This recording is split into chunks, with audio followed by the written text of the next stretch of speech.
Produção Podcast Clio. A museologia social é o estudo do fato museológico, que nada mais é que a relação dos seres, os patrimônios e os meios.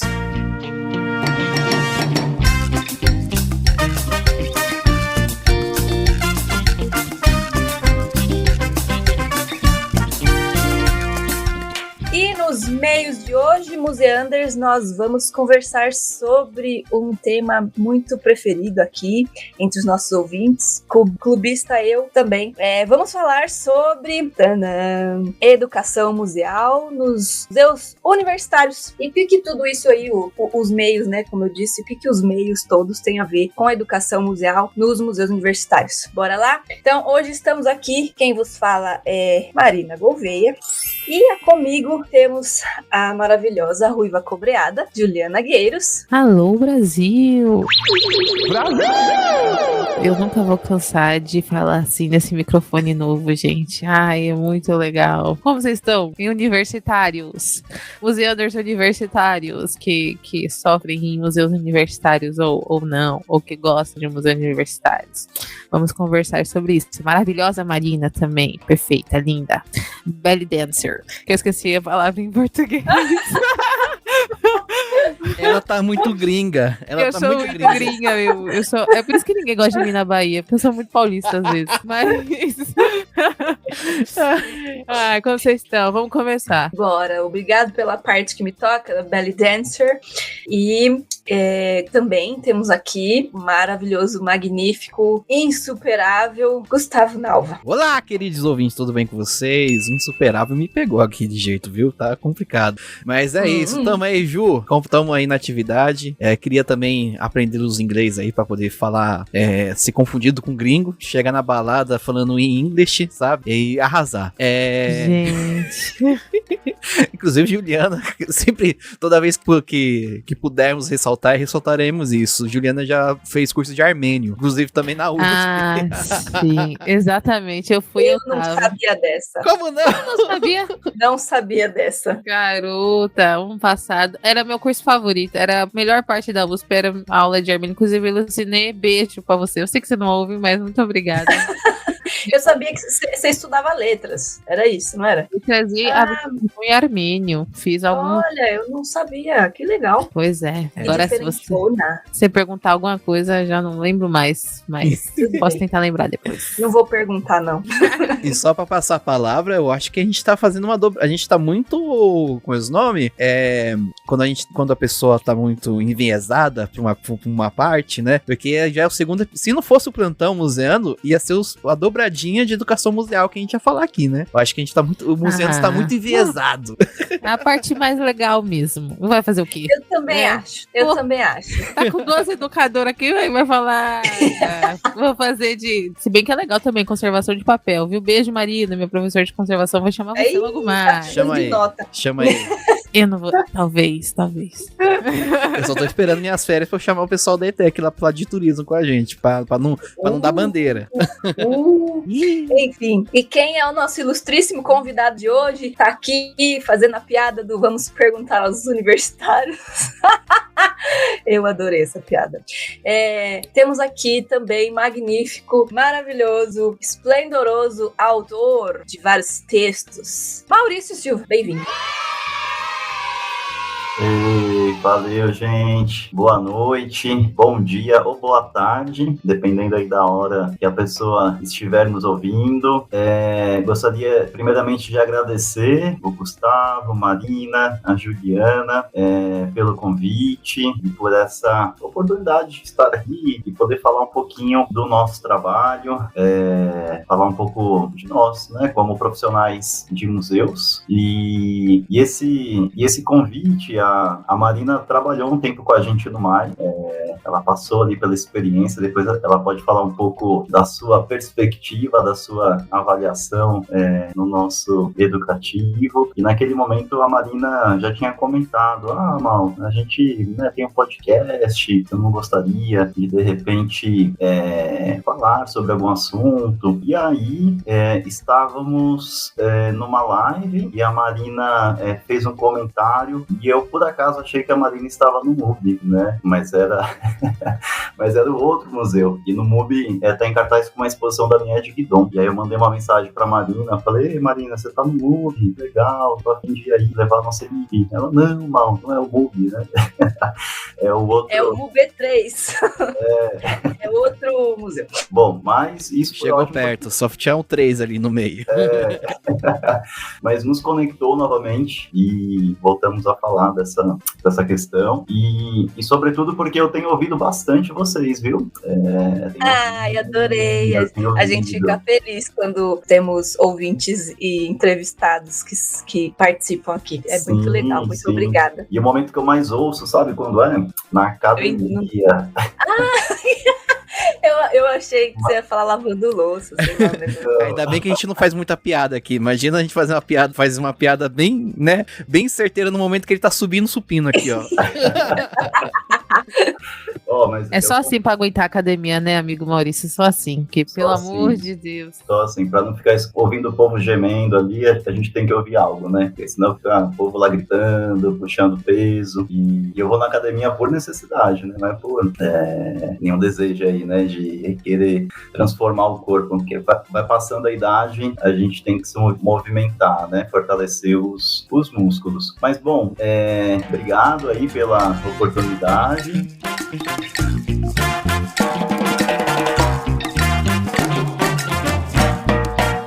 Olá, queridos ouvintes, tudo bem com vocês? Aqui é o Gustavo Nalva, já na edição do episódio. Eu vim aqui porque só para falar para vocês que no dia da gravação, a Ju, ela tinha passado no dentista, tomado medicamento, contando um problema com o dente, e ela já começou a gravação com dor de cabeça. E essa dor de cabeça foi piorando conforme a gravação foi indo.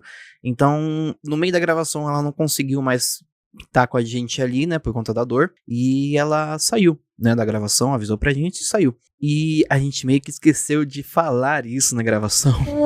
Então, saibam que ela não vai dar tchau, ela vai continuar aqui na conversa, mas ela não vai dar tchau no final lá, porque ela saiu porque estava com dor de cabeça, tudo uma questão. Agora ela está melhor, tá tudo bem, tudo certo, e é isso. No próximo programa, talvez esteja aí, e vão ver, né, que a gente ainda vai gravar.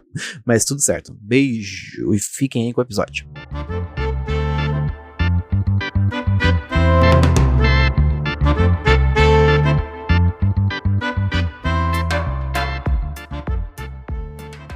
Pensamos, né, em trazer essa temática e a educação museal nos museus universitários, especialmente porque isso está muito ligado não só à minha trajetória, mas a esse lugar que eu me encontro hoje. E a minha formação, e já aproveitando a deixa para falar um pouco, né, de onde eu venho, qual que é a minha formação, eu sou formado em História aqui pela USP, e depois eu acabei me envolvendo com o MAI de forma indireta, e a partir disso nunca mais saí de lá. Eu até comento assim, né? Entrei por acaso e estou preso lá há quase 20 anos. Uau, é muito tempo! É muito amigo! Tempo. É muito tempo. E aí a gente precisa... Você nem é velho! Ouvintes do Maurício não é velho! Mas eu... Denúncia de trabalho infantil. Ele começou a trabalhar com 10 anos aí, ó. Brincadeira, calma. E eu acabei entrando no MAI logo no primeiro ano da graduação. Eu entrei na História para ser professor de História. Nunca tinha tido essa pretensão de trabalhar em museus, ser arqueólogo, muito menos, né? Era algo que eu nunca tinha pensado na vida. E aí aquele movimento, você entra na universidade, você quer explorar a universidade, a vida adulta, enfim, você quer aproveitar ao máximo o que a universidade pode lhe oferecer. E aí logo no no primeiro ano eu conheci o MAI, gostei muito do museu, acho que foi um dos primeiros museus universitários que eu visitei, e também nesse momento a USP abriu algumas bolsas de estágio, então na época eram as bolsas COSEAS, e aí eu me inscrevi e fui chamado para trabalhar no educativo. Eu fiz essa bolsa também, eu era bolsista desse programa, só que lá no Museu Paulista. Ah, que legal. Lá em 2013, foi. Então, eu também sou cria de projetos de estágio em museus universitários. Marina que entrega na idade aí. Ai, vai. Ué. Vou fazer o quê? Ô, Mal, sabe o que eu ia pedir? Explica para os museanders o que é o MAI que tem lá dentro e o que significa legal. A sigla. Uhum. Acho que a gente nunca gravou com alguém do MAI, então você está abrindo portas. Abrindo caminhos aqui. É MAI ou mãe? Mãe USP. Para alguns, enfim. Explica para os museanders o que é o MAI. São parênteses na sua fala. Uhum. O MAI, ele é um museu universitário, é um museu de arqueologia e etnologia. Ele é um dos 4 museus estatutários da universidade, junto com o Museu do Ipiranga e o Museu de Zoologia. E ele é um museu que trabalha aí, digamos, com o tripé da universidade. Ele é um departamento, né? Então, a gente, no museu, tem a área de ensino, de pesquisa e de extensão, né? E aí, com diferentes pesquisadores, trabalhando com temas da arqueologia no Brasil e fora do Brasil, com a etnologia, também com os colegas da museologia, pensando o museu e a sua relação com a sociedade, né? E estamos dentro da cidade universitária, aqui no Butantã, na cidade de São Paulo, mas ele fica, dependendo do ponto de vista, ele está no final da universidade, bem pertinho da comunidade de São Remo, ali entre o HU e o departamento de física, e é um museu assim que geralmente as pessoas que entram acabam criando uma história longa, né? Então as pessoas na graduação se envolvem com os estágios, com as bolsas e acabam seguindo diferentes linhas profissionais. O MAI tem esse caráter de formação, principalmente de arqueólogos e arqueólogas, desde longa data, agora de museólogos e museólogas, né, profissionais de museus. Então, é um museu querido, assim. Eu acho que esse trocadilho mãe, ele cabe bem. Também acho coerente, verdade. E, enfim, então, você estava comentando que você entrou no MAI pelo COSEAS, né? Que é um programa para bolsista, né? Tipo como se fosse um estágio, né? Isso. E eu acabei indo por necessidade, assim, não foi por uma escolha pensada. Então quero trabalhar no MAI. Não, eu tinha várias opções de estágio, e aí na época, se eu não me engano, poderíamos escolher se inscrever em 2 para se candidatar, e eu me candidatei ao MAI. E com isso fiz a seleção, na época, com os educadores, que era o Camilo, né, que hoje é o professor Camilo de Mello Vasconcelos, mas na época ele era educador, com a Carla Gibertoni, que é minha colega, e com a Judite Elazari, né? Nessa época eram 3 educadores. A Judite, inclusive, ela se aposentou como educadora museal. Isso é muito legal, né? Sim, é muito legal. Fica a dica, os textos dela são bem legais. Sim, e conhecer essas pessoas que, de fato, entram na área e se aposentam, né? Dedicam décadas da vida para o campo e tem essa oportunidade de também se aposentar, né? Geralmente, a nossa área tem uma rotatividade muito grande, assim. As pessoas ficam tempo, saem, procuram outras coisas, então conhecer essas figuras é muito importante. Então entrei, né, e para mim foi assim, abriu uma perspectiva profissional muito ampla, né?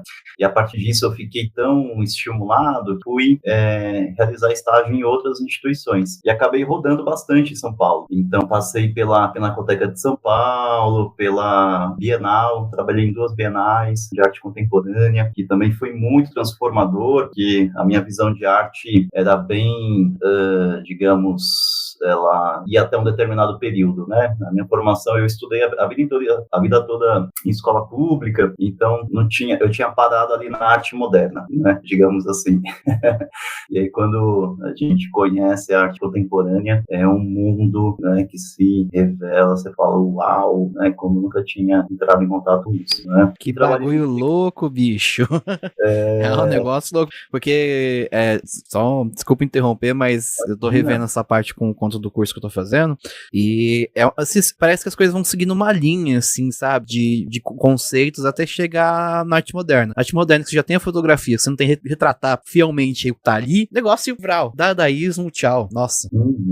É incrível. Os dadás, como a minha professora de arte contemporânea, ela fala que não pode ser dadaísmo, sabe por quê? Porque senão, que aí vai estar fazendo uma coisa que os dadás não queriam, que eram se colocar dentro de um tipo de movimento, como o ismo, né, iluminismo, não sei o que, sei lá, qualquer coisa com isso, sei lá, são os dadás.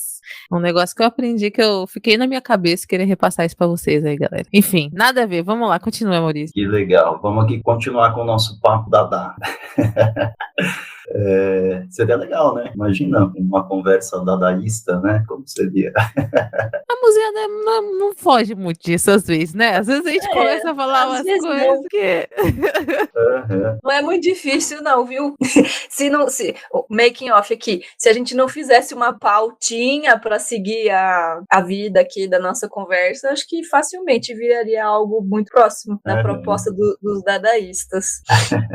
Enfim, seguindo. Mas bom, então o MAI, ele é esse museu, né, e tem aí investido bastante na formação. E eu vim desse lugar, da formação, então, de um museu universitário, e abriu essa oportunidade profissional, né? E aí fui trabalhando em vários outros museus e entrei no mestrado em arqueologia, atuando no contexto amazônico, junto ao grupo do professor Eduardo Neves. Na época, a Carla de Bertoni estava também desenvolvendo um trabalho, e acabei indo pesquisar essa região, né, que foi onde eu fiz tanto o mestrado como o doutorado, mas sempre nesse lugar da fronteira. Então, eu sou formado na arqueologia, mas formado dentro de um museu universitário, pensando muito a relação da arqueologia com a museologia, com as comunidades, e inclusive os meus colegas arqueólogos olham para mim e falam, colegas próximos, hein? Falam, Mal, então você que é museólogo? Eu falo, não, eu sou arqueólogo.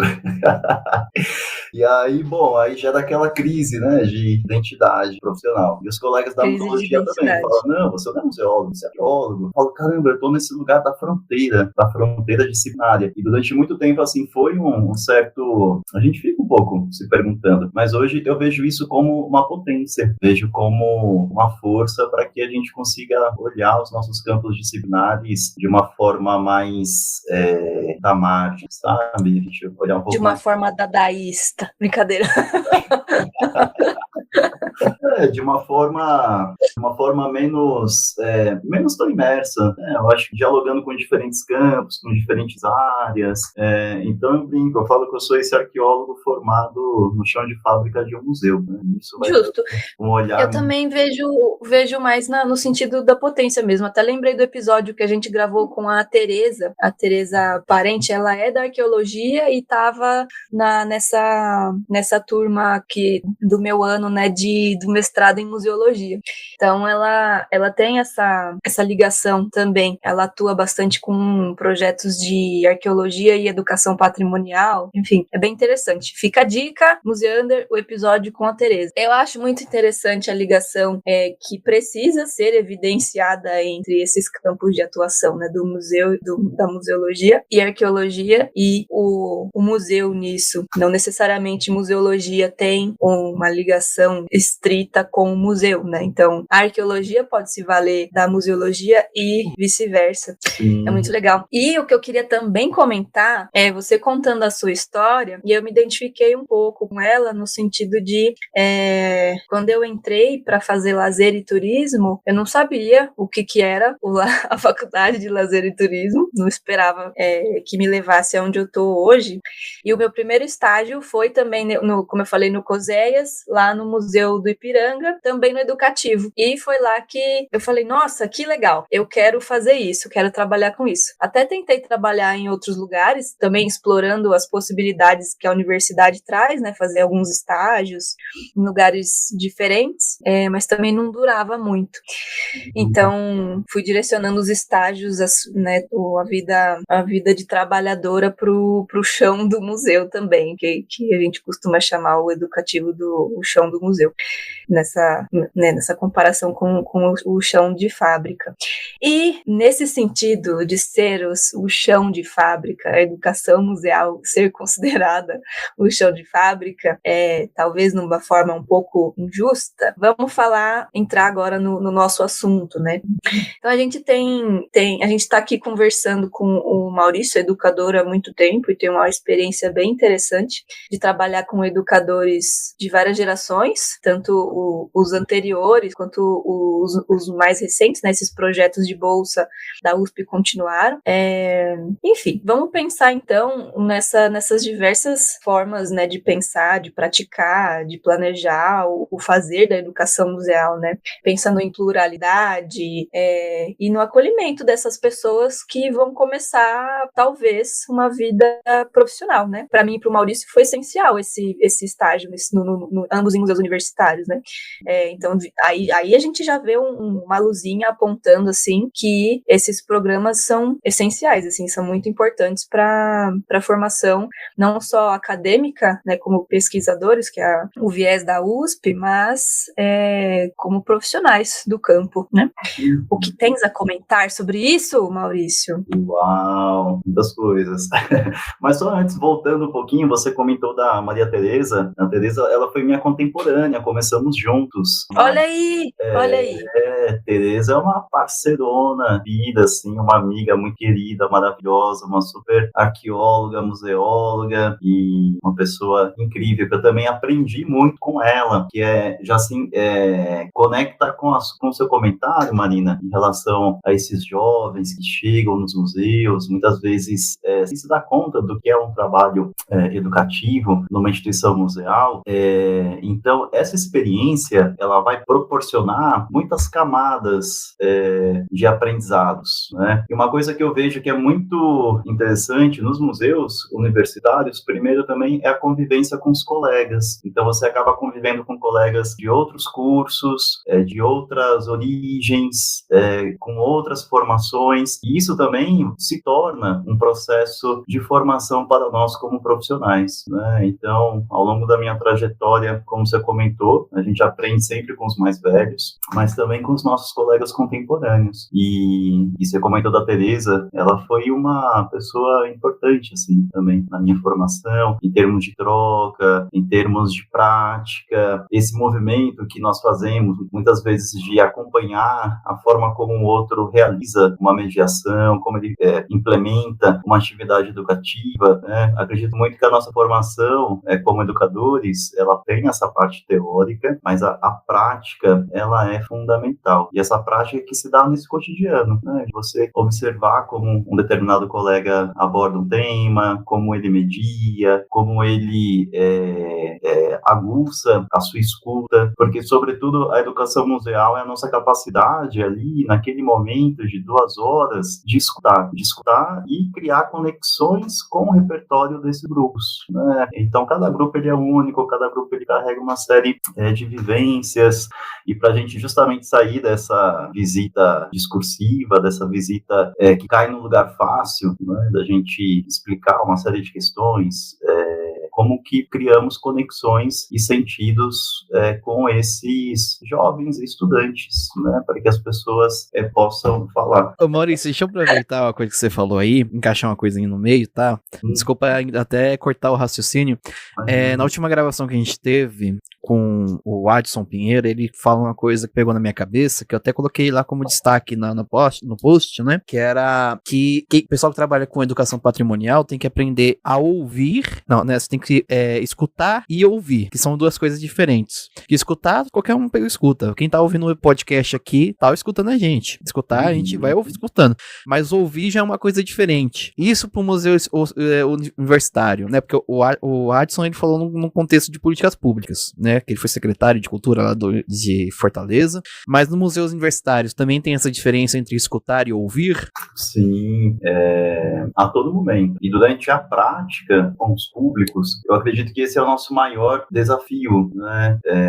Escutar é isso. A gente escuta o tempo inteiro. Agora, a questão é como que essas palavras, elas criam conexões, né? E elas abrem possibilidades de criarmos ganchos, digamos assim, né? E é bem esse movimento que exige muita presença. O trabalho educativo em qualquer museu, ele demanda essa presença. A gente tem que estar ali não só de corpo, né? Mas muito atento. E obviamente que não é todo dia que a gente está inspirado, né? Eu mesmo, tem dia que eu faço uma visita, você tá, enfim, com mil coisas na cabeça, problemas, enfim. Você faz uma visita mais tradicional, né? Agora tem dias que a gente acorda inspirado, nossa, a pessoa fala uma coisa, você já puxa, já devolve em outro lugar, e aquilo já gera uma situação que tira todo mundo da zona de conforto. Então, isso tem muito a ver com a nossa capacidade de ouvir, né?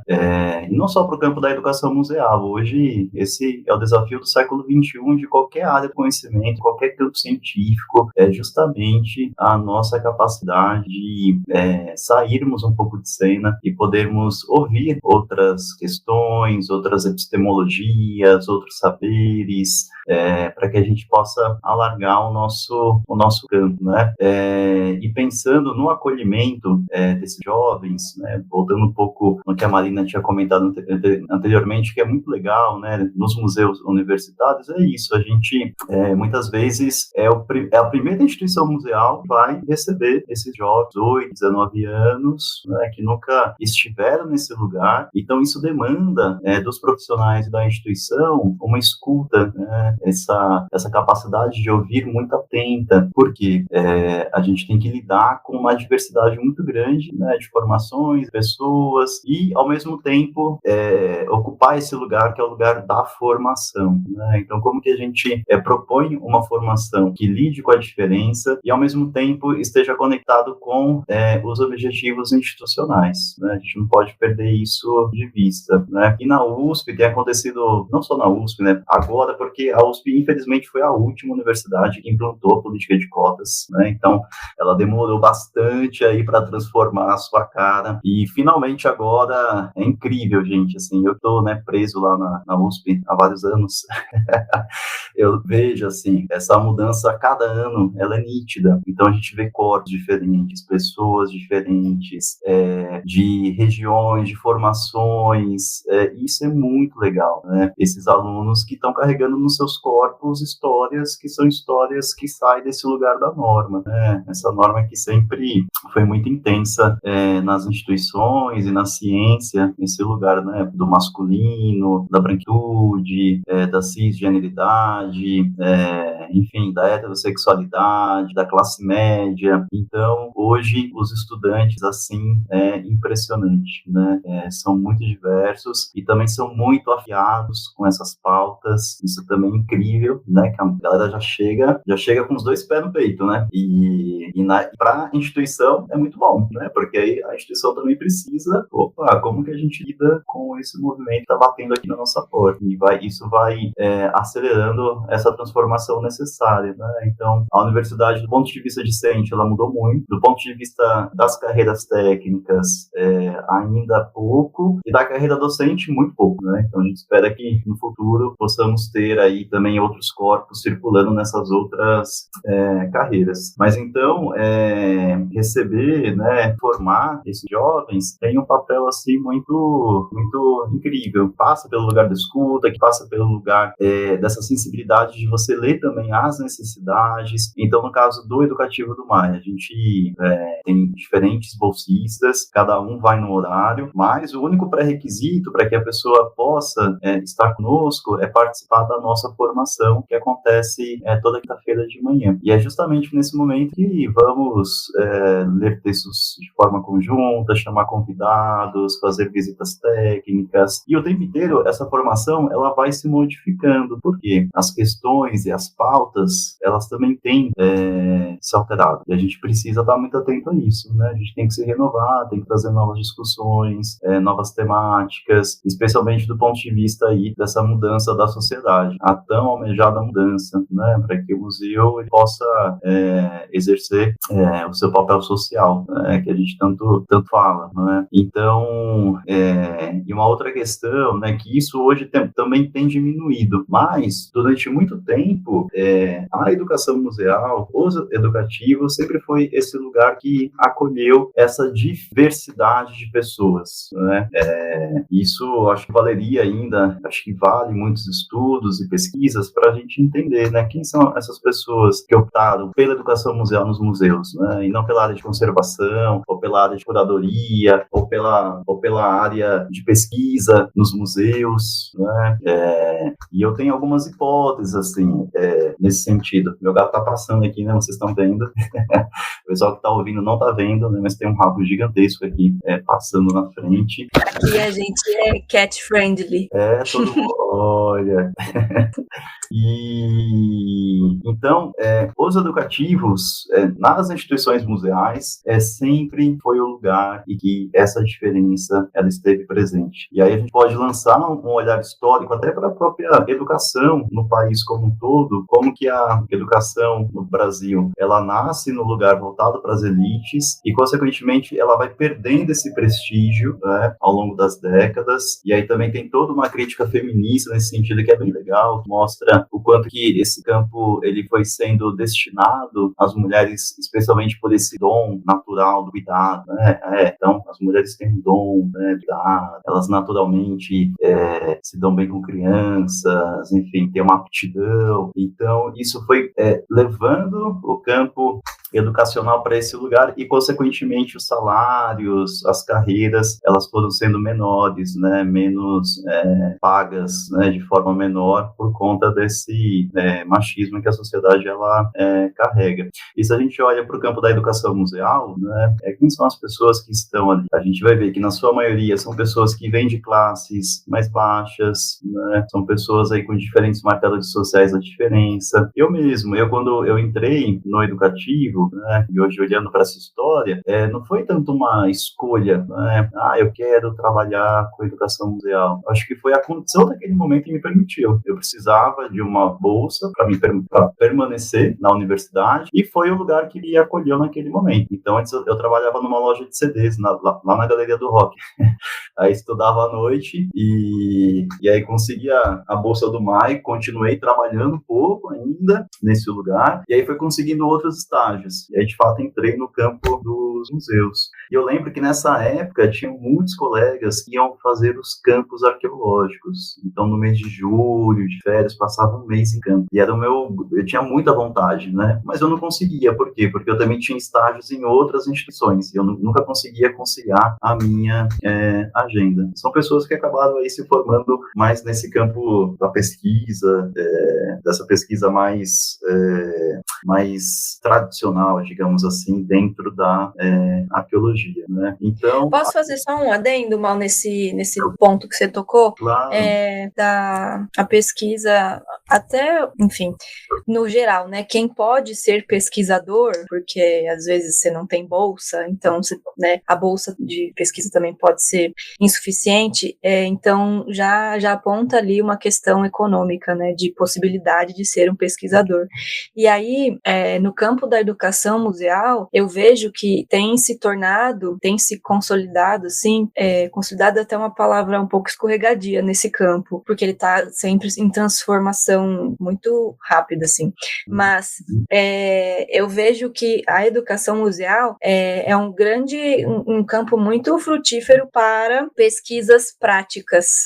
Então, é uma forma de abraçar pessoas que têm a vontade, têm a facilidade, o direcionamento para uma coisa de pesquisa e também não pode deixar o lado da prática meio que em segundo plano para só produzir conhecimento. O conhecimento da educação museal é alimentado da prática. Então, até que não dá para dissociar uma coisa da outra, eu acho, assim. Ou você só se dedica à prática, mas aí o conhecimento vai estar sendo gerado no corpo daquele educador, daquelas pessoas. Se ele bota aquilo para fora e torna aquilo uma pesquisa, aí já dá uma outra conformação, assim.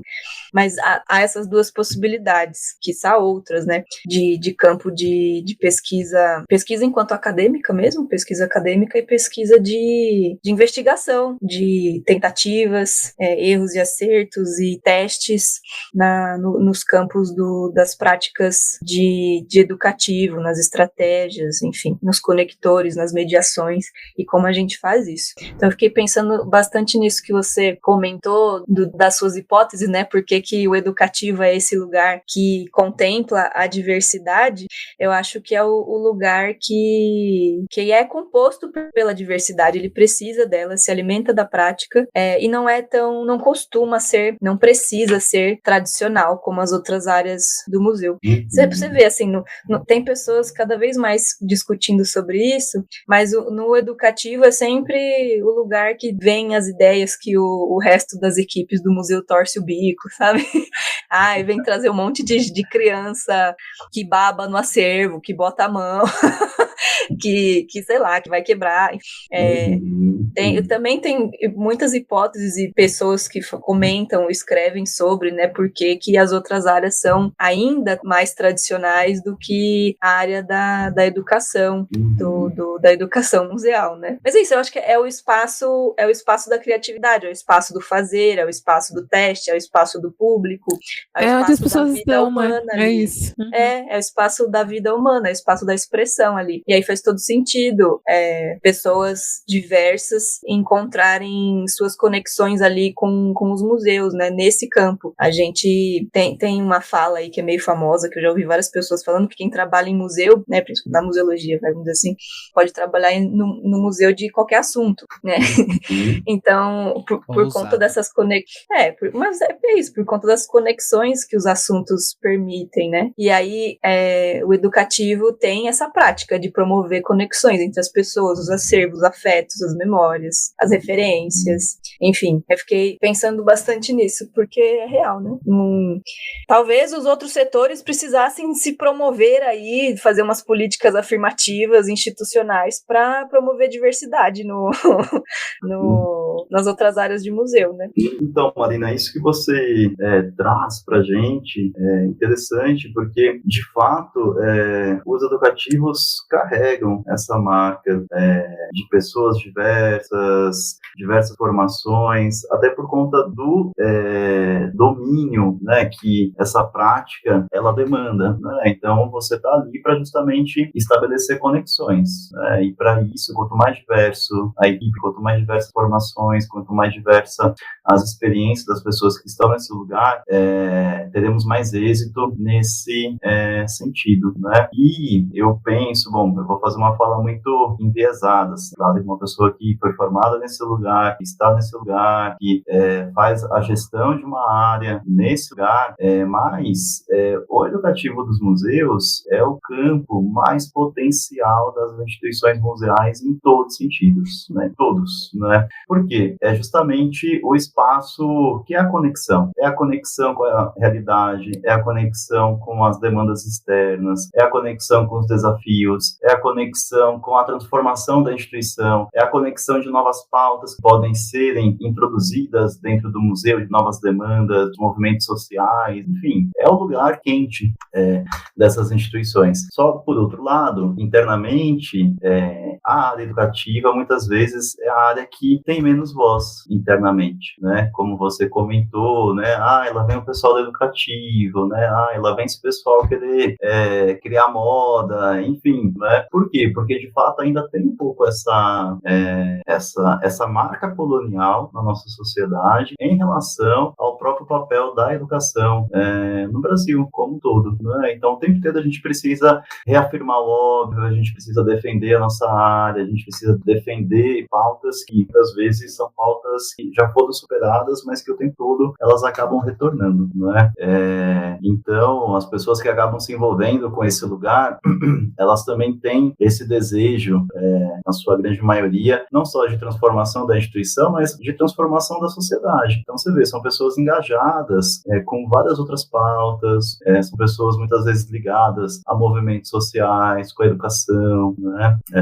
Então, os educativos, eles têm esse papel importantíssimo, porém, temos esse desafio, né, de ampliar a ressonância da voz do educativo dentro da instituição como um todo, né? Fazer com que, porque muitas vezes somos nós ali que estamos vendo uma questão que tem que ser mudada internamente, porém nós não temos o papel de decisão internamente, né? Então não é a gente que decide muitas vezes, não é a gente que vai implementar as escolhas, que vão trazer as mudanças. Então é um processo constante de luta, uma luta positiva interna de sensibilização. E no caso dos museus universitários, isso se amplia, né? Porque a gente lida também com a parte da pesquisa. E aí tem toda essa discussão. Bom, qual que é o papel do museu? É o papel do museu universitário?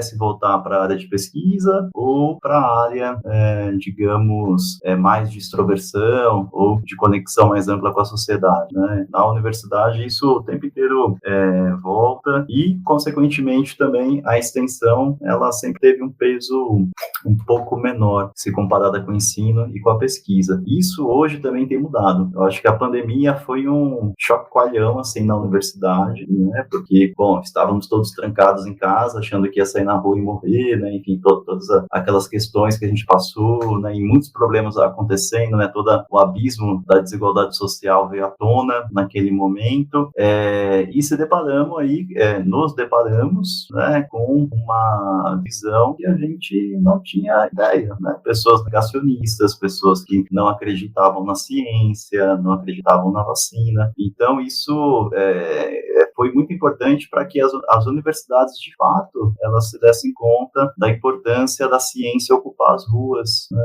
Desses cientistas saírem dos seus laboratórios e terem que, né, fazer divulgação, de terem que gravar podcast, de terem que, né, enfim, falar sobre o que faz, né? Porque senão a gente fica muito restrito ali, que não é o caso dos museus. Os museus, eles têm essa dimensão por excelência, né? Essa conexão com a sociedade.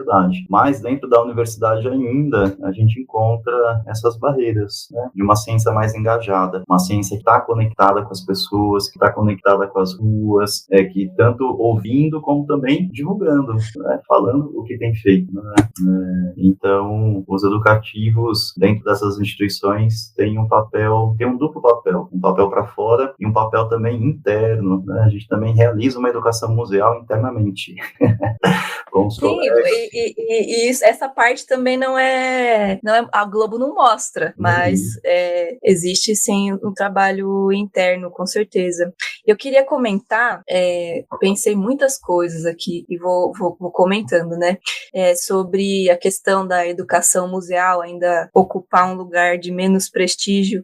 Isso é uma coisa meio que histórica. Se a gente for pensar na trajetória do que a gente chama de educação museal hoje, ela é também elitizada, né? E depois houve a necessidade aí de se colocar a educação como, enfim, esse conector. Não sei se é necessidade, mas acabou acontecendo, né? No contexto Latinoamérica, a educação conecta o museu com as pessoas. Tem sido assim há um tempo. E aí, você comentou que a educação, ela já é meio deixada de lado no geral, e aí no museu isso se reflete, né? A gente pensa que o museu é o reflexo da sociedade e vice-versa. E também me fez lembrar de dois exemplos aqui. Primeiro, se eu não me engano, tem um texto sobre mediação em museu de ciência, e eu não vou lembrar quem foi que escreveu. Foi a Lourenço? Poxa vida. Eu li alguns na mesma época, foi para aula do Camilo, inclusive. E aí tinha texto Marta Lourenço, né? Não lembro. Tinha Ela texto que do escreve. Museu da Vida, tinha texto de mediação em museus de ciência no geral, tinha o estudo de caso do Museu da Vida, e da Fundação Oswaldo Cruz. Falei o nome certo? Também não lembro. Fica para eu pesquisar aqui, Museander. Essa minha memória já está muito comprometida. E então, o fato esses textos estavam colocando aí, são museus de ciência, também, né, ciência e pesquisa estão muito ligadas, é o senso comum, né? Liga a ciência à pesquisa, ciência tipo ciências, cientista maluco, né? Coisa de laboratório, não ciência no geral, né? O conceito de ciência. E aí, eles estavam colocando ali que esses museus têm um papel fundamental justamente na difusão desses conhecimentos, né? Porque a região ali que o museu atuava, a comunidade ali que eles tinham uma grande parceria, também não conhecia um monte de coisa, então uma ação de conscientização de saúde pública, saúde básica foi necessário, enfim, eles dão um depoimento muito interessante. O que só reforça a necessidade dos museus se entenderem, de fato, não só como grandes receptores de público para que esses públicos enriqueçam-se culturalmente com aquele conteúdo maravilhoso que tem lá, mas também a ação social desses museus precisa estar agente na realidade e coerente com ela, colocando, apontando o que precisa ser melhorado e também se revendo, né? E aí, um reflexo disso, eu pensei agora, pode ser esse essa proposta dessa Semana de Museus que a gente teve agora, que teve a ver com sustentabilidade.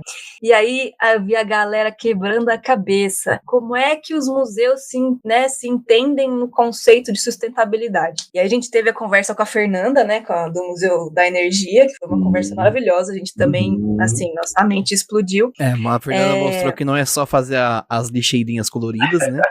Exatamente, né? Falou da amplitude do conceito.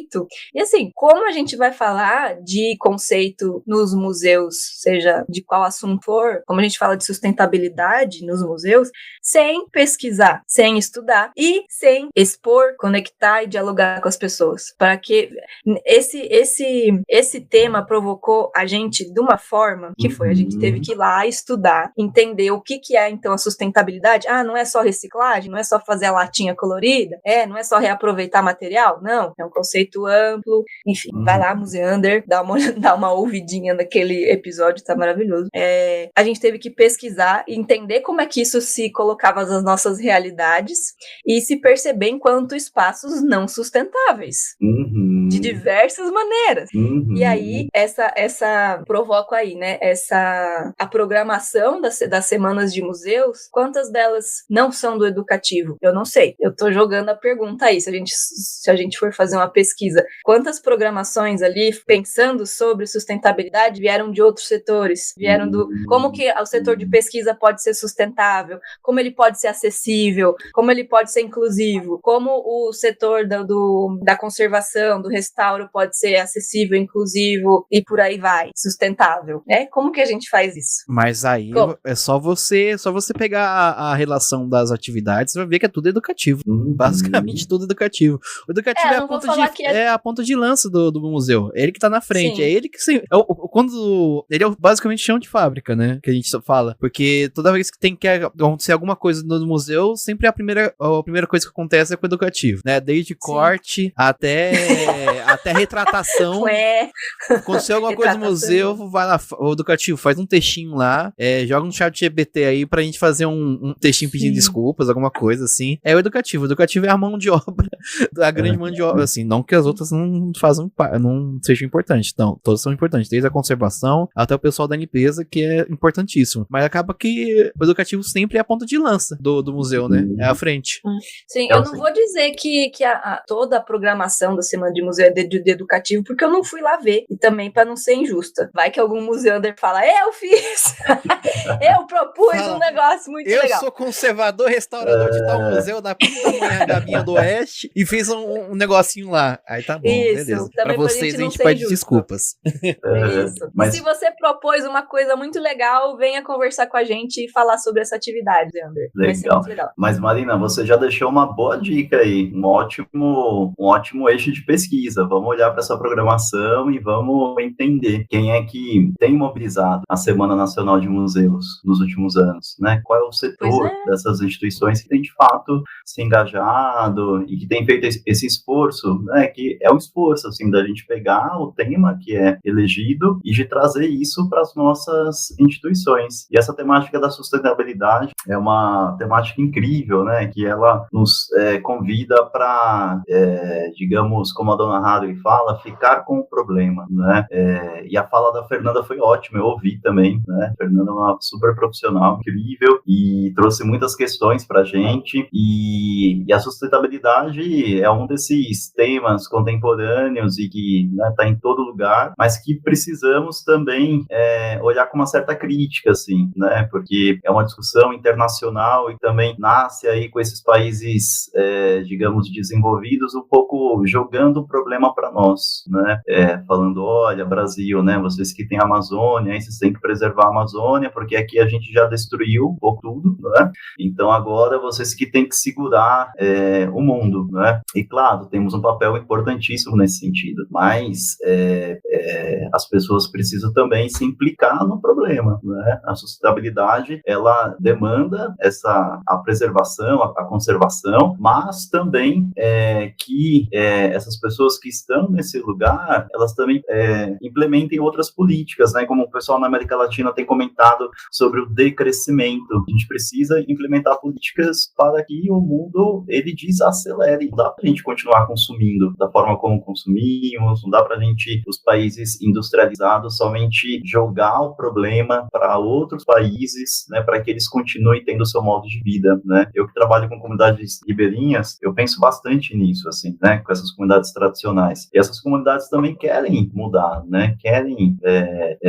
ter melhorias de vida, ter acesso a tecnologias, querem ter mais facilidades, né? Então, ou seja, a gente vai fazer com que elas, não, olha, você é uma comunidade tradicional, você tem que manter o seu modo de vida desse jeito estático, né? Elas também têm o direito à mudança. Então, a questão é fazer esse convite para que esses países desenvolvidos também repensem, né, o consumo, repensem essa política constante de crescimento, né? O PIB sempre tem que estar crescendo, né? Sempre precisa bater metas. Então, isso é uma coisa muito louca que nós estamos. E, de fato, o educativo é o lugar que tudo isso se conecta e aparece, porque a gente lida com essas muitas realidades o tempo inteiro, né? Um desvio aqui, né? Que eu acho que o seu tema me fez pensar, a sua fala. É isso. Acho que acima de outras coisas, não digo tudo, mas de algumas coisas, espera-se do educativo, e é uma expectativa que condiz com a realidade, de que essa galera faça essas conexões todas, entre todas essas complexidades. Então, geralmente, um dos desafios que a gente tem como educador nós temos formações diversas, a gente precisa entender de história, de arte, de economia, de política, de questões sociais, de pautas do momento, de complexidades, enfim, a gente precisa entender, sei lá, de 300 áreas, de tudo um pouco, e nem sempre dá para aprofundar, para então conseguir conectar as coisas sem deixar de lado o fator básico, né, que é meio óbvio, mas a gente tem que reforçar o óbvio, como o Maurício disse, que são as relações humanas. Então, espera-se da gente que a gente crie todas essas conexões seja sustentabilidade, seja, sei lá, qualquer outro assunto que inventarem, né? Eu lembro há uns anos atrás, quando as programações culturais começaram a investir em outras narrativas, vamos dizer assim, em narrativas enfim, invisibilizadas, né? E aí, quem que criava esses conteúdos? A gente, enfim, se alimenta da pesquisa, se alimenta da materialidade dos objetos, mas cada vez mais, tá ficando cada vez mais claro que uma das expectativas e dos papéis que se concretizam a partir dos educativos e a partir da pesquisa que o educativo realiza é a criação dessas conexões e interconexões, transconexões de assuntos, e quaisquer que sejam esses assuntos, né?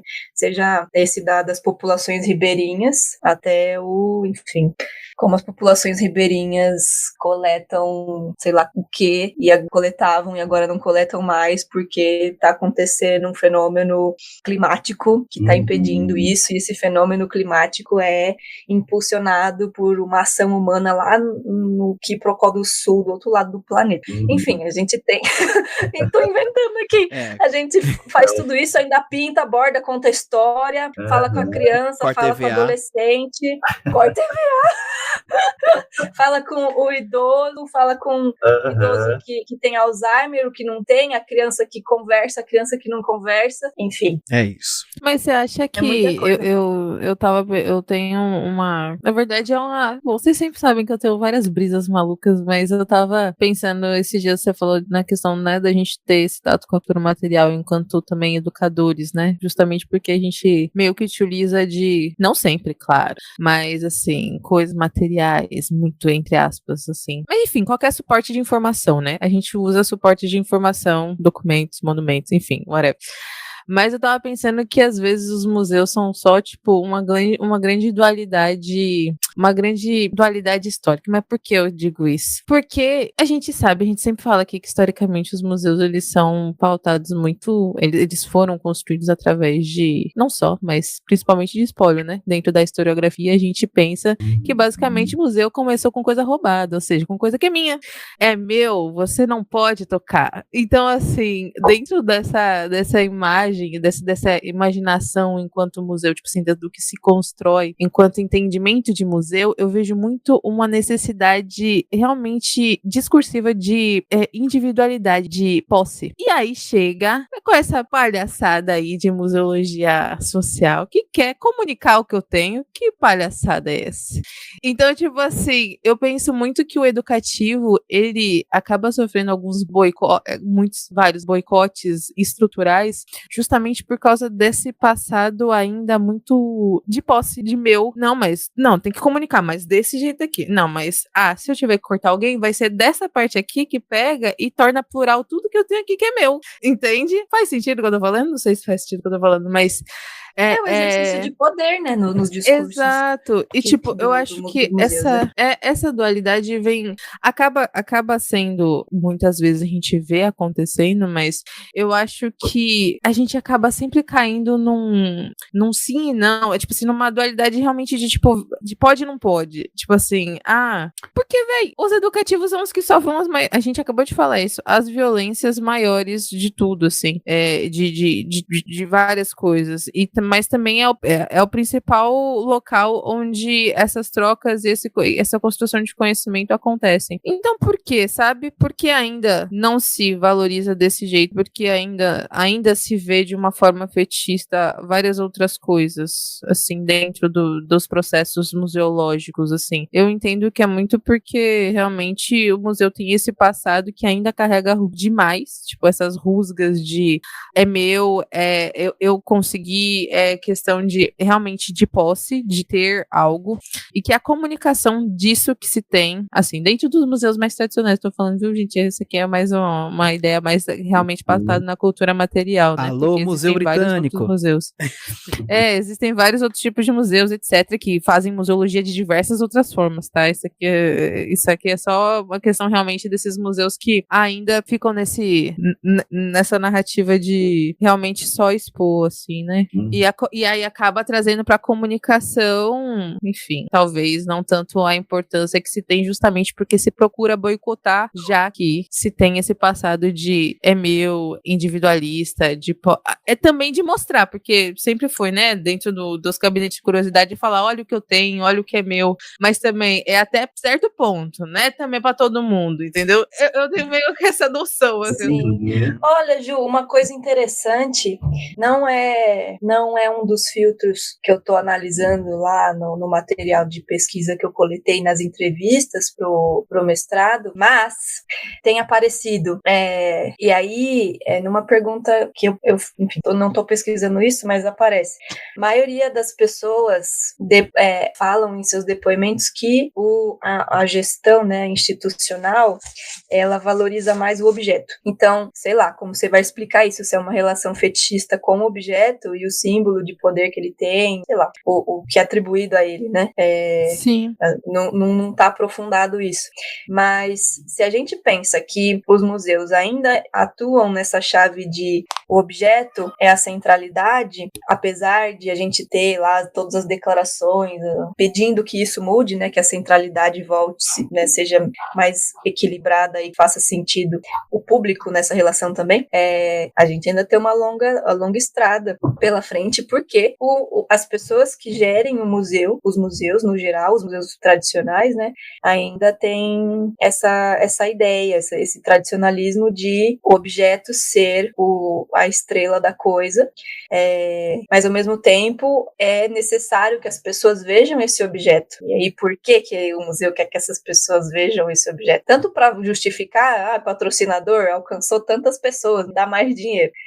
E também o exibicionismo faz parte de uma coisa, também de uma lógica de demonstração de poder, reafirmação, e por aí vai, né? É bem complexo isso aí, eu acho que a gente podia fazer um episódio é quase um assunto das psicologias aí, todas, sei lá, dessas áreas que tentam compreender a mente, porque é incoerente, né, você ter um setor que muitas vezes é responsável por cobrir a maioria dos buracos que o museu tem. Então, o museu não é acessível. Educativo, vai lá e faz uma acessibilidade do museu. O museu não sei o quê. Educativo, faz aí, entendeu? A gente tem esse peso, né, no fazer do cotidiano em oposição à desvalorização. Não é coerente, né? E o que explica essa incoerência? Vixe, não sei. Mas você tem hipóteses muito largas sobre isso. Só deixa eu falar um negocinho rapidinho pra aproveitar que o gancho da Ju, que é só uma recomendação rapidinho aqui. Essa semana, a semana da nossa gravação aqui, saiu um vídeo aí que tá sendo muito compartilhado sobre um rei do grupo étnico. Muito Bamun. Bom esse vídeo. O rei do grupo étnico Bamun, que é ali na Camarões, se eu não me engano, que eles ficam ali, na costa noroeste do Camarões hoje. Que eles tiveram o trono o trono roubado há 115 anos atrás e hoje tá exposto no museu na Alemanha. Aí o atual rei, né, foi até a Alemanha, aproveitou para ir no museu e lá no museu ele foi lá e sentou no trono. Lindo. Tipo assim, foi do bisavô dele. Passou a cordinha do museu, foi lá e sentou. Eu achei aquele vídeo maravilhoso. Foi uma aula, aquilo ali é uma aula de educação patrimonial para mim. É maravilhoso aquele vídeo. E você sabe que ouvindo vocês me fez pensar, né? Vocês trouxeram muitas coisas, mas um desafio para nós do campo da educação museal é também olhar para o componente moderno da nossa prática. Então, entendendo os museus como produto desse mundo moderno, da modernidade, e também a nossa própria prática com a educação museal, por mais que ela se conecte com diferentes agentes, perspectivas, epistemologias, ainda temos uma forma de fazer o nosso trabalho que ele traz essa herança, né? Aqui no Maia a gente tem tido essa oportunidade de trabalhar com grupos indígenas e esses curadores indígenas também, em alguns momentos, eles se tornam educadores e educadoras fazendo o trabalho de mediação. E acompanhar os indígenas realizando a nossa prática nas nossas instituições é extremamente incrível, né? Porque a gente percebe que existem outras formas, né, de mediar. E muitas vezes essa mediação, não necessariamente o objeto, ele tem que estar ali no centro do encontro, né? Porque vendo esses indígenas realizarem esse trabalho, o que aparece muitas vezes em primeiro plano é a experiência de vida, né? É quase uma mediação de si, é uma mediação da sua memória, é uma mediação da sua experiência, né? E aí eu tenho pensado bastante, inclusive, né, o fato museal, né, que a gente estuda as nossas ações, o próprio fato museal, assim, dentro das práticas indígenas, ele é tensionado, né? Então, pensar aí, Valdiza, né, eu acho que os grupos indígenas vão dar uma reformulada aí nessa questão. Isso é muito legal, né? Eu acho que as nossas instituições, mesmo sendo tradicionais, ela tem esse papel, né, de estarem abertas para a sociedade, para que diferentes coletivos se apropriem, né? E um outro aspecto que eu acho interessante, que tem a ver com o que a gente vem conversando aqui, em relação ao educativo, que é superar esse discurso e prática, bem numa linha paulo-freireana mesmo, né? Então, a educação, ela é a bola da vez, né? Então, ela aparece em todos os lugares, em todos os discursos, nos planos museológicos, porém, ainda, do ponto de vista da prática, a gente necessita melhorar ou ampliar muitos aspectos internos para que a educação, ela seja um eixo central das nossas instituições, né? Conversando com uma amiga em inclusive, recentemente, ela estava comentando, você já reparou onde que os educativos estão fisicamente localizados dentro das instituições? É sempre, né, embaixo de uma escada, é no puxadinho, é no porão, enfim, né? Eu acho que isso é muito revelador, né, para mostrar ainda o quanto que a gente tem que avançar nesse sentido, né, de superar, de potencializar. Eu acho que estamos num momento ótimo, né? Temos essa percepção que a educação, ela é um eixo central. Teve todo esse debate do ICOM que a gente acompanhou agora, por conta que a educação ficou fora e ela entrou, né, e precisa realmente estar dentro da definição dos museus, mas ainda internamente, na prática, temos muitas coisas para serem melhoradas e avançadas, né? Eu acho que todo profissional de museu tem essa consciência, mas ainda é muita marca colonial nesse sentido, né? De quem tem acesso, dessa educação de qualidade, das nossas próprias formações, do nosso próprio processo histórico de formação, né, que também carrega aí muitas questões. Eu, assim, sou muito esperançoso. Eu acho que avançamos muito, temos avançado, mas ainda precisamos arregaçar as mangas e fazer com que a educação, ela saia do discurso, né, e entre na prática. Uhum.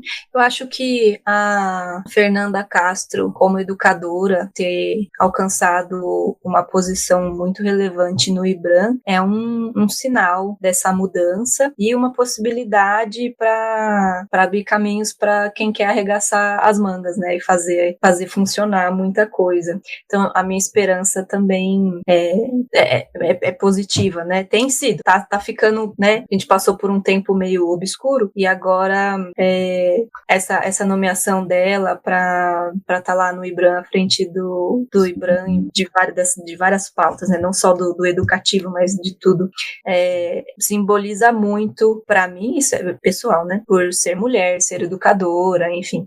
Ela construiu essa trajetória toda. Então, fico feliz. Então, a gente segue aqui com a nossa conversa com o Maurício e por ele ser educador do MAI há muito tempo, eu acho que vale a pena ele também comentar, né? A gente conversou sobre desafios da educação museal, numa chave mais ampla, mas tem um processo muito interessante que eu gostaria também de saber melhor, que acontece lá no MAI, que são práticas de educação museal que estão integradas ali com os processos curatoriais. E eu queria entender melhor o que é isso. Eu vivenciei um pouco lá do MAI, mas foi um período, infelizmente, curto. A vida força, né? O capitalismo força a gente a tomar escolhas.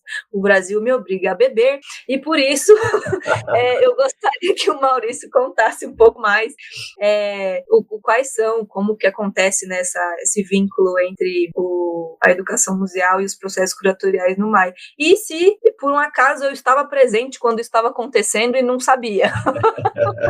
Legal, Marina. Bom, você vivenciou isso ali com a gente.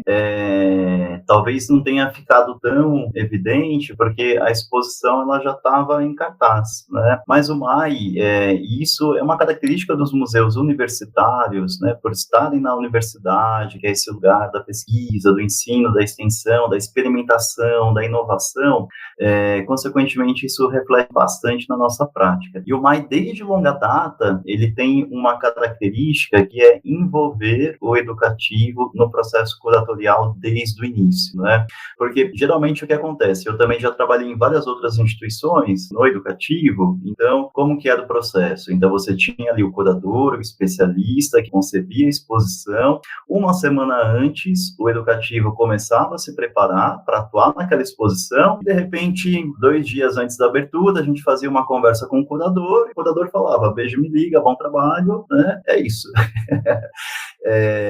Que gera uma série de desafios, porque o educativo ele não participou desse processo, ele não foi ouvido, ele não trouxe questões, ele não contribuiu, né?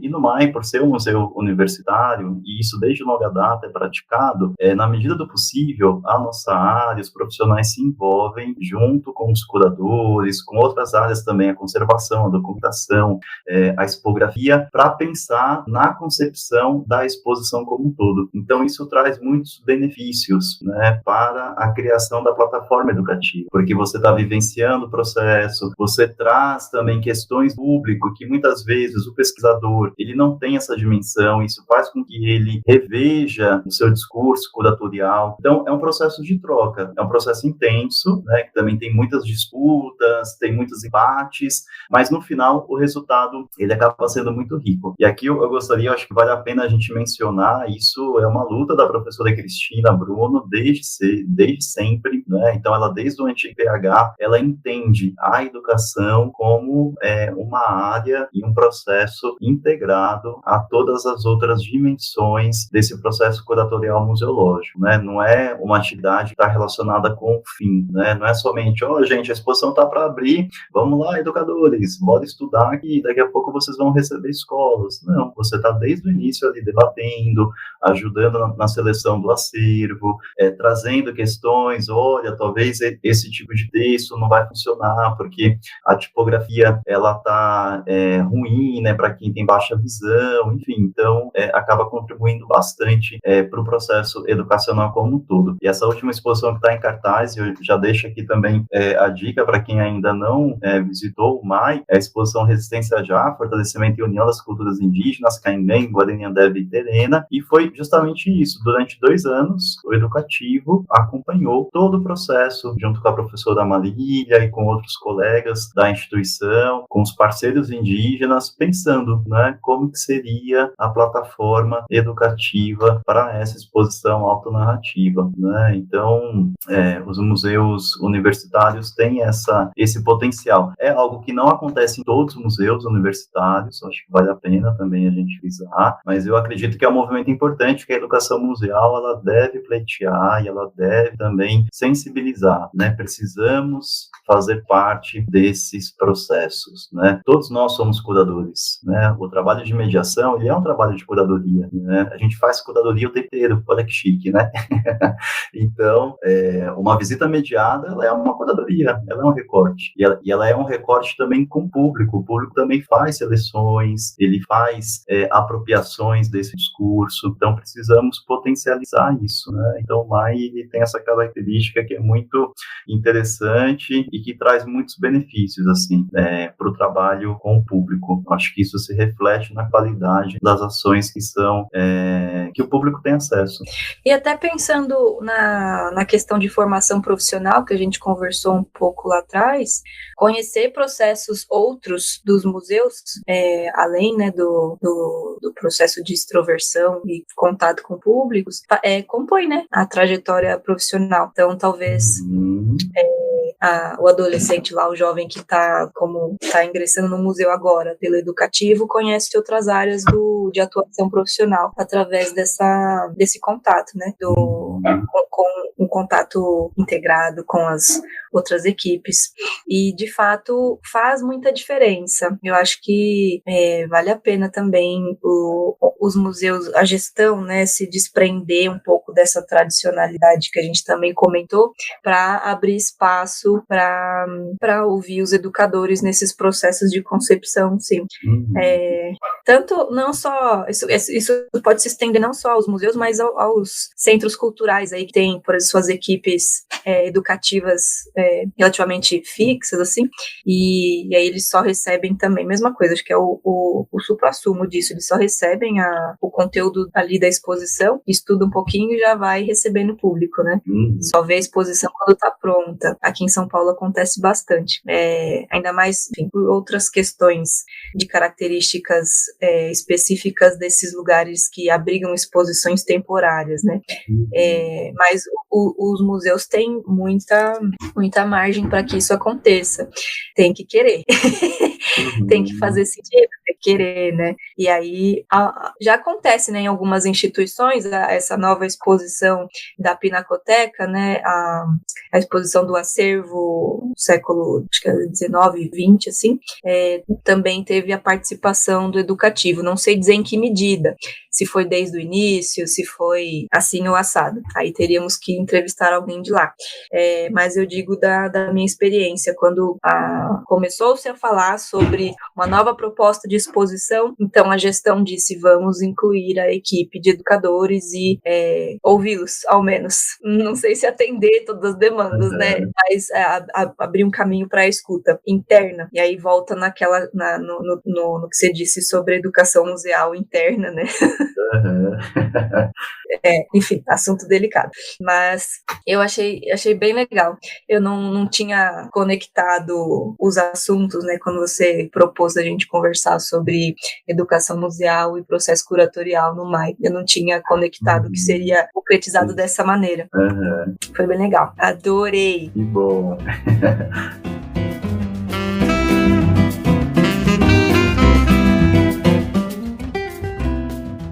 Muito bem, Museanders, estamos caminhando para o fim desse episódio, mais um episódio magnífico desse tema que a gente ama tanto, e a gente nem puxa sardinha, deu para perceber que a gente não puxa sardinha para o lado da educação museal, somos imparciais, neutros, risada irônica.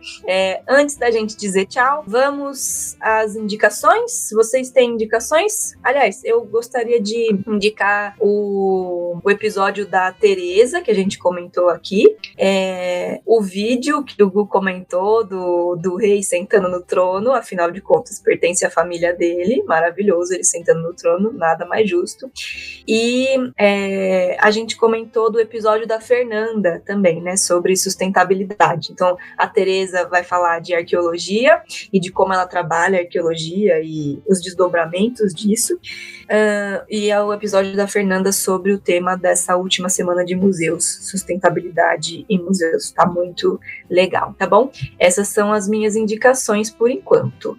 Gu, tem alguma indicação? Eu tenho indicação de vocês visitarem o MAIUSP. Boa, Gustavo. Imprescindível! Sim, eu tive minha experiência visitando lá, infelizmente não consegui pegar o educativo, né?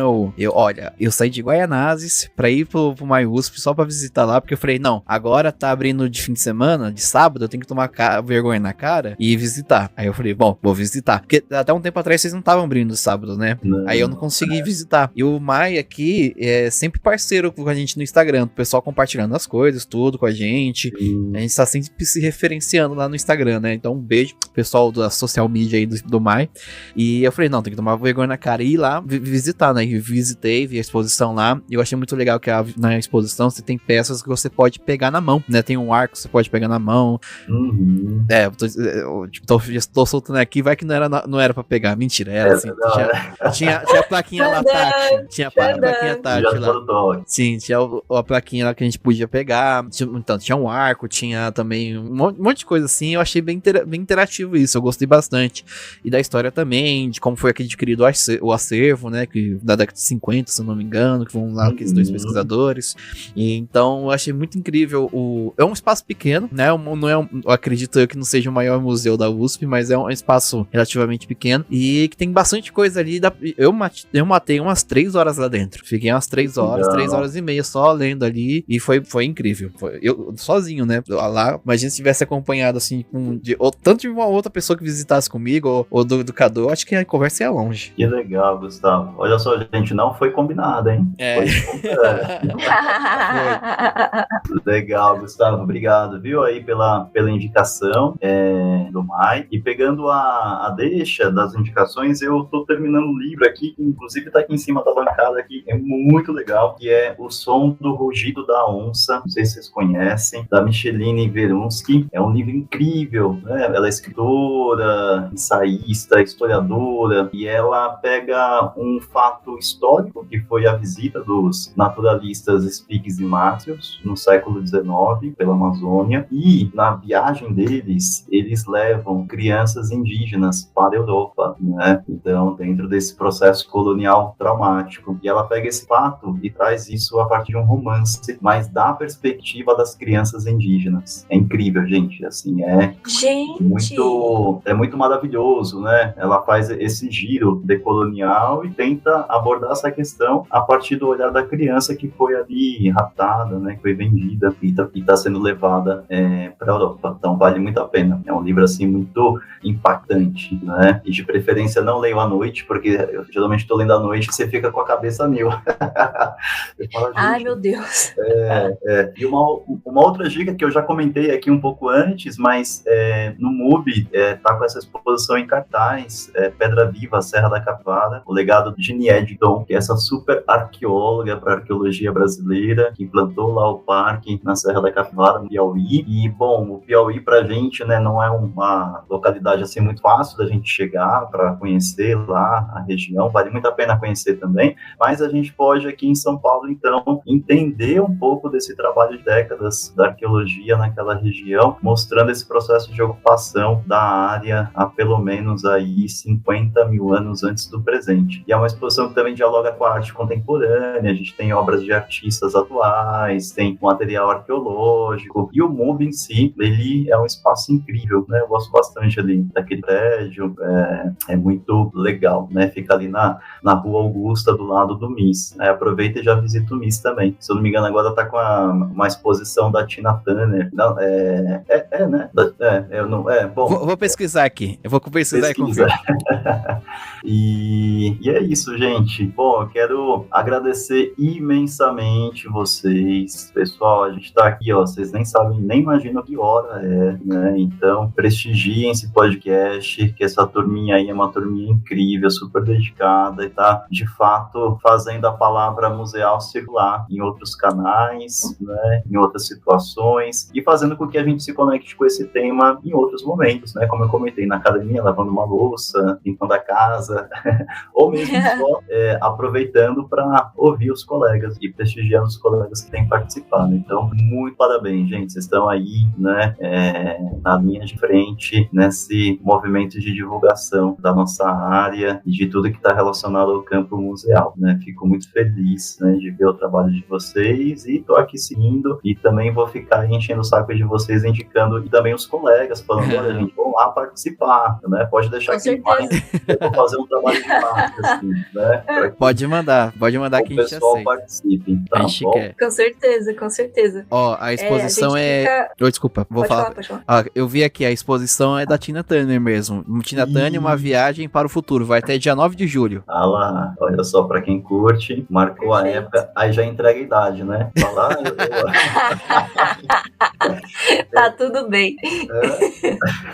Tá tudo bem. Tempo é uma construção social. A idade também, tá tudo certo. Enfim, eu queria agradecer pelos elogios e pela presença, por ter aceitado conversar com a gente, por ter dado certo o convite. E o papel, né, do Museando, né, Gu, é botar esses assuntos em circulação mesmo. A gente preza muito ao máximo que a gente consegue, por enquanto, deixar tudo acessível, né, os nossos conteúdos disponíveis para que as pessoas possam dialogar com a gente, ouvir e aprender sobre os assuntos, brisar também sobre os assuntos, dar risada, e, enfim, e trazer coisas novas pra gente também.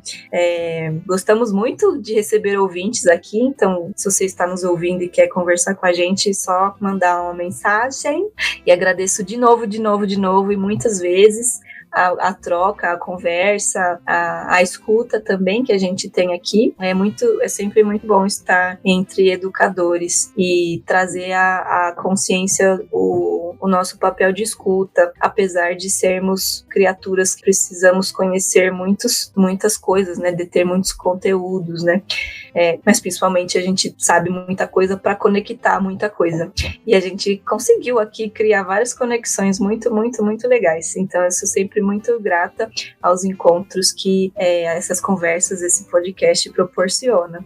Muito obrigada mesmo, Maurício. Valeu, eu que agradeço. Gu, quer dar um tchau? Eu quero. quero um tchau pra vocês, meu querido. Também muito obrigado, Maurício. Sempre bom receber as pessoas aqui para conversarem.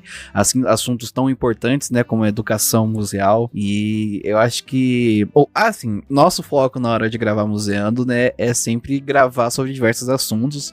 Mas não tem jeito, né? Tem coisas que a gente acaba direcionando mais. Porque é o que tá tanto no dia a dia da Mari, da Ju, no meu também acaba tanto. E é isso. A gente tenta abordar vários assuntos, mas o educação museal é aquele que tá no coraçãozinho, né? Então, inclusive, por isso... E os museanders pediram. Os não é só clubismo. Pediram sim. Pediram nas nossas... Fiquem atentos aí às nossas enquetes no Instagram, viu? Lá a gente segue a risca que vocês falam. Uma coisa... E outra coisa, falando em educação museal, o primeiro encontro de educadores museais, né? Primeiro encontro de educação museal que vai ter lá em Cachoeira, na Bahia. E será que a gente já pode falar, Mari? Será que a gente já pode falar o que vai acontecer? Spoilers. Pode. Conta aí.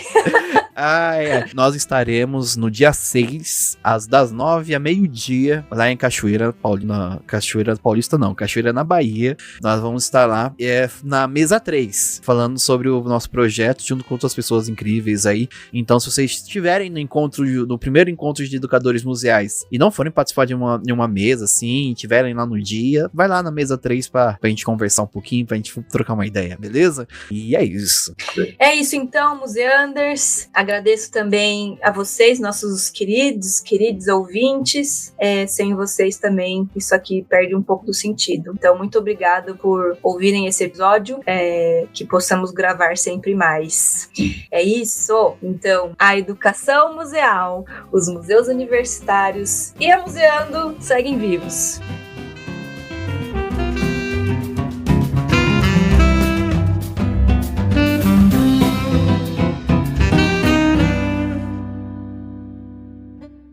Muito obrigado, vão com Deus, valeu. Santos!